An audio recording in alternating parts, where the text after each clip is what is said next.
All right, we're going to talk about James William Nixon II and some of the spiritual experiences he had in his life. Just prior to his father's death, his father was on Mount Trumbull, and he had this need to have the two boys go to Silver Reef to take a load of lumber and to get supplies so that they would be able to survive on Mount Trumbull. Now, he was 14 years of age, and his brother was 12. But his father asked him if he thought that he was capable, and he, of course, told his father yes, that he could do it. He had been used to working with oxen. So off they went with a load of lumber to Silver Reef. And as they were coming down the Hurricane Hill, why the lumber shifted, and he didn't feel that his brother was capable of bringing the ox team down by himself. So he had the ox team, and his brother was sitting on the wagon. And the lumber shifted, and one of a large board hit George in the head, and he was bleeding profusely. And he was very concerned about whether his brother was going to live or not. And he remembered his father telling him that be sure that to say his prayers. And so he knelt there with his hands on his brother's head and asked his Heavenly Father to bless his brother, and then that he would survive and not die. And after he got through the prayer, the bleeding had stopped. And so he washed his face, and they proceeded on to their destination. As they were just outside of Leeds, a man by the roadside asked him where his father was. And he said, well, my father is ill back at Mount Trumbull. And he says, well, where's the man that came with you? And he says, well, there is no man, there's just the two of us. And he couldn't believe that these two boys had brought these 3 carts of lumber from Mount Trumbull to Silver Reef. And that was just one instance. Then after his father died, he went back to Silver Reef to get employment. And he first started by helping a man burn coal. Not coal, wood for charcoal for the mining industry. But he was very upset about the man that he was working for because he used foul language and was not what he was used to being around, so he quit. And one of the things that he was able to do after this employment, he was able to get employed as not as a Pony Express rider, but as a pony mail rider, and he would go from St. Thomas, which was down on the Muddy in Nevada, and he would take the mail down to Mineral Park, which is just this side of Kingman, Arizona, and he would alone be on this mule with the mail at 16 years of age, going through this desert and going to these mining camps. Is this James? This is James William II. In 2008, my husband and his brother Reed decided they were going to recreate this trip. And they went down, and they've done a documentary. I want to talk to you about that later. But Richard was 78 and Reed would have been 81. And here's these two men in this truck going down into no man's land. And they said that as they, on this one road in particular, to going over to the El Dorado camps, there used to be these camps along the El Dorado, mining camps. And Richard said there was only maybe 2 inches on each side of the truck as they went through. It was really a harrowing experience for them. But they learned a lot about what their grandfather had experienced as he rode the pony mail. In his autobiography, he tells of meeting people on the desert and giving them water in order to survive. And then he going on and getting his water at a later distance. But he had a lot of experiences in his employment as a pony mail, not the Pony Express, but the pony mail rider from St. Thomas down to Mineral Park in Arizona. Another experience that he had that stands out in my mind is when he was on a mission. He was called on a mission in 1896. Now, he was married to Effie Dean Woolley. And do you want to hand me that picture? Maybe you can show that. This is a picture that we've inherited from his mission of the San Francisco mission. And President Nye was his mission president.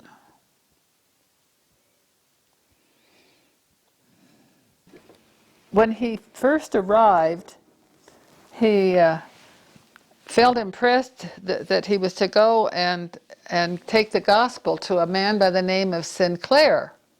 Mr. Sinclair, I've never been able to find his first name, but he always refers to him as Mr. St. Clair. And this St. Clair was an educated individual. He lectured a lot, and he had come from the East. And when he asked the mission president that he could go and talk to him, why they just kind of ignored him, but he persisted. Well, he ended up going and knocking on the door of this Mr. St. Clair, and when he opened the door, he was meeting with other people, but when he saw Elder Nixon, he dismissed everyone and he wanted to meet with him. And it turns out that this Mr. St. Clair had had a vision and had seen your James W. Nixon II in a dream. And he was converted to the gospel through this dream and through the administration of J.W. Nixon on his mission. As a result, when he came back to Utah, why his son St. Clair Nixon was born. A boy was born, and they named him after this first convert of J.W. Nixon in California. But when he was in California on this mission, he was given the gift of healing. He healed several people and converted several people through this gift of healing that he had. And but he tells in his mission, his autobiography about his mission, and it's a very faith-promoting experience to read it.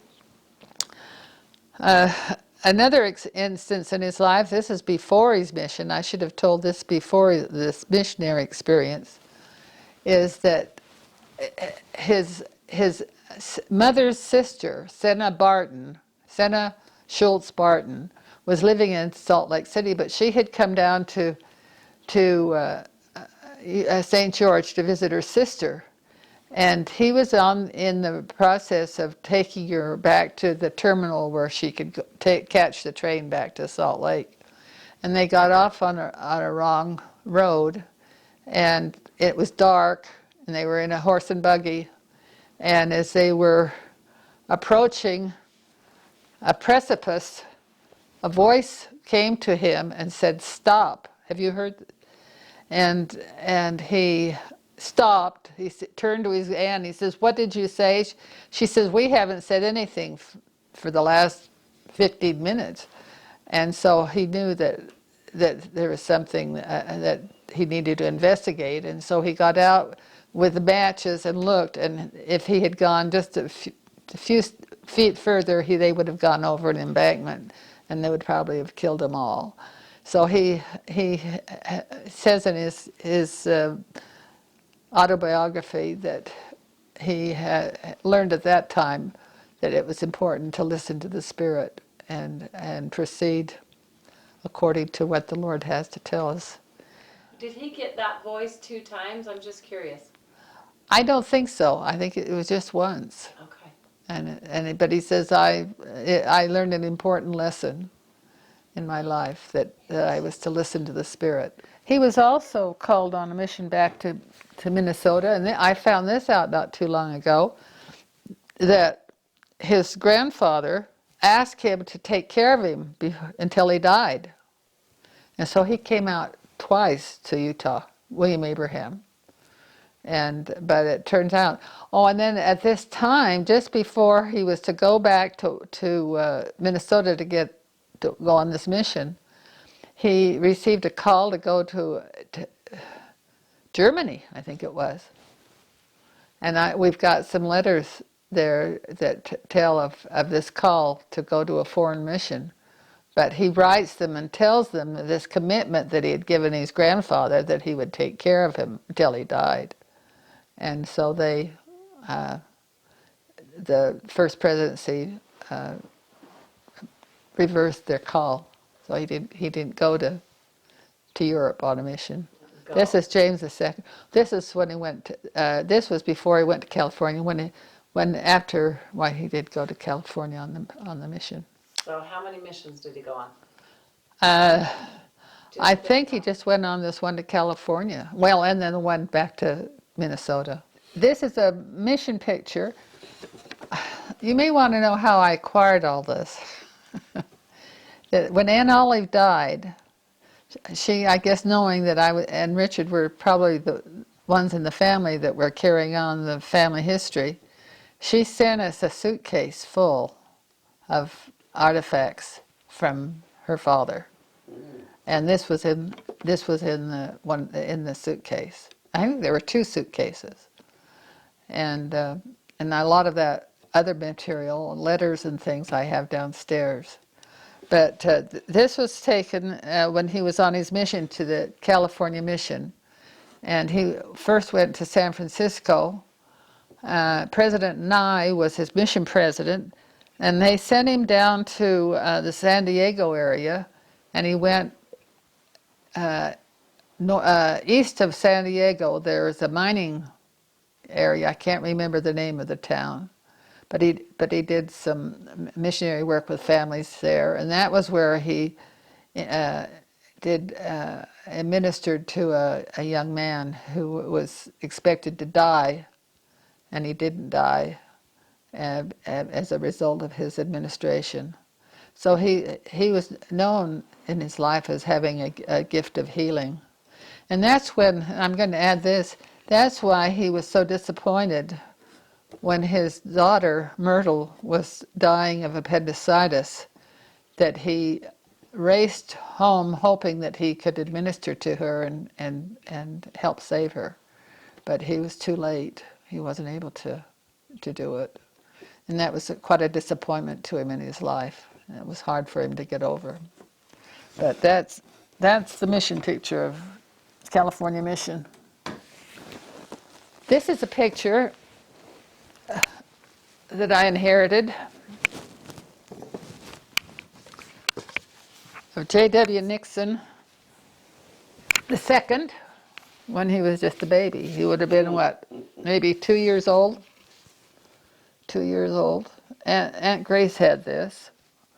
And if you'll notice, there's a little curl in his hair. And if you'll notice in some of his other pictures that were taken when he was older, that curl is still in his hair, so you know that this is J.W. Nixon II when he was just about, I'd say he probably was about 2 years old there. He tells in his biography of his mother dressing him up in the clothes of his sister that was deceased, and how it really surprised his father when she sent him over to see his father, who was gleaning the fields across the street.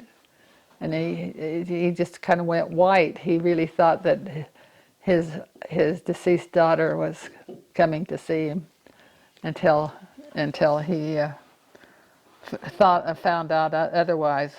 And then he kind of chuckled over the joke that his wife had played on him.